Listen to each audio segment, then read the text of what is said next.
Guys আজকে আপনাকে দেখামো আমি বেহাতি বানানো আধুনিক একটা মেশিন। দেখেন চাউল দিয়ে কিভাবে বেহাতি বানানো হয়। তো বেহাতিগুলো দেখতে পারতেছেন বাইরেইতেছে মেশিনে গুনে গোল গোল ফিতার মতো লম্বা টেনে টেনে বাই করতেছে।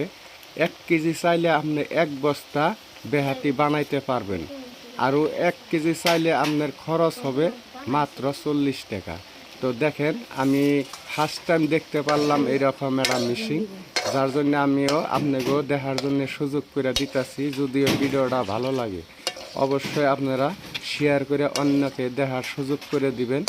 আরও 1 কেজি চাইলে আপনার 40 টাকা খরচ হবে। 40 টাকার বিনিময় আপনি 1 কেজি চাল দিয়ে 1 বস্তা বেহাতি বানিয়ে নিয়ে যাইতে পারবেন।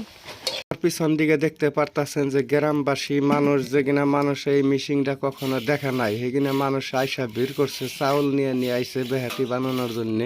অনেক মানুষে দেখতেছি বেহাতি বানাইতেছে। তো আপনিও বানাইতে পারেন, চাইলে এই বেহাতিটা বানিয়ে একবার টেস্ট করতে পারেন।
তো গাইস ফেসবুকে গনে এখন কোনো টাকা পয়সা পাওয়া যাচ্ছে না, তবু আপনাকে মনোরঞ্জনের জন্য আমি ভিডিওগুলো বানাই। আর গ্রাম বাংলার ভিডিও ভ্যারাইটিস কন্টেন্ট পাইবার হলে নূর মিউজিককে সাপোর্ট করবেন। ভালো থাকবেন, সুস্থ থাকবেন, ধন্যবাদ।